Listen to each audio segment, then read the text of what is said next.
Hi, I'm Alex van Breedam, part-time faculty at the Antwerp Management School. In this video, we'll give you some guidelines and takeaways for reconfiguring your supply chain. I'm very grateful that I can rely on the professional support of these two supply chain executives from leading companies originating from two different sectors. Let's see how the two companies reacted on the corona crisis. A couple of examples on how we reacted in a resilient way. Well, to me it's twofold, because of course on the internal side we reacted in a very agile way in terms of planning. For some products it was a daily follow-up on customer side, but also of course with our production sides. So it's actually to put the resource and effort where it matters most. On the external side, we actually quickly, and very quickly in a couple of days, reacted to what the burden at our retailers was, because of course their distribution centers were not prepared or could not cope with the sudden demand increase that exploded on toilet paper and pasta or any other food categories. So what we did is actually to build a mixed pallet that was reflecting the high runners and that could be supplied directly to the shops, so that we secured our availability in store. And that's our common goal, to make sure that our consumers find our products whenever, when, where they can. The Zimmer Biomet approach to the corona pandemic is based on 3 pillars. Get strategies in place to adapt quickly, put our people first, and drive strong cost controls and smart spending. Contrary to other industries, we haven't really lost our business, it's rephased.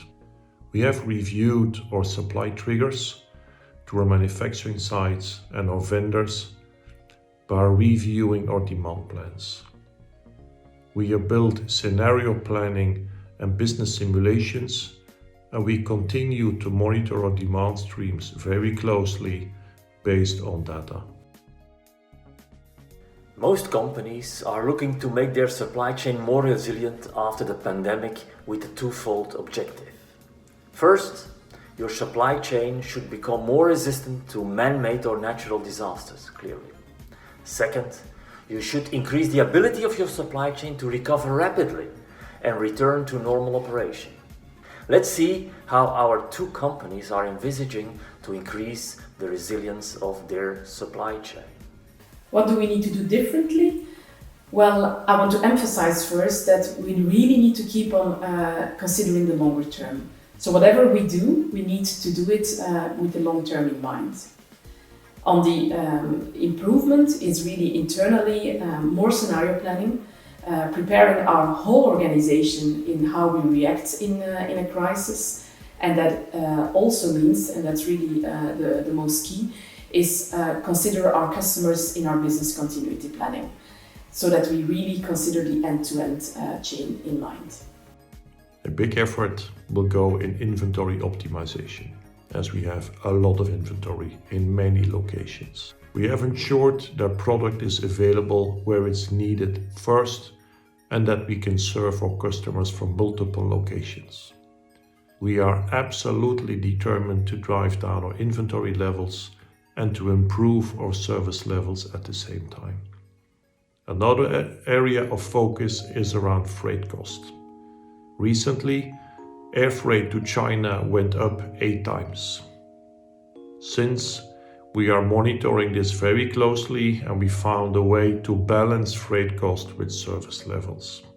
At the same time, we started to use ocean freight much frequently, also for non-bulky items.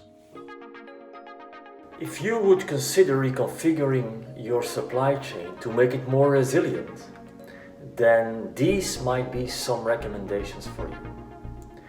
First, start with the supply chain mapping to obtain a real end-to-end visibility. Second, get aware of the echelon in the supply chain you operate. The higher upstream, away from the final customer, the bigger the spikes and variations in your demand patterns. So you should reduce your supply chain risk by building a supply chain network instead of just a linear supply chain. Finally, take care of embedding the supply chain resilience as a key component of your company's business continuity plan and become a risk-aware enterprise. I hope these takeaways will be helpful for you. I would like to thank Nadia Zagui of Bacardi and Dirk Lesire of Zimmer Biomet for their contribution, and you for your attention.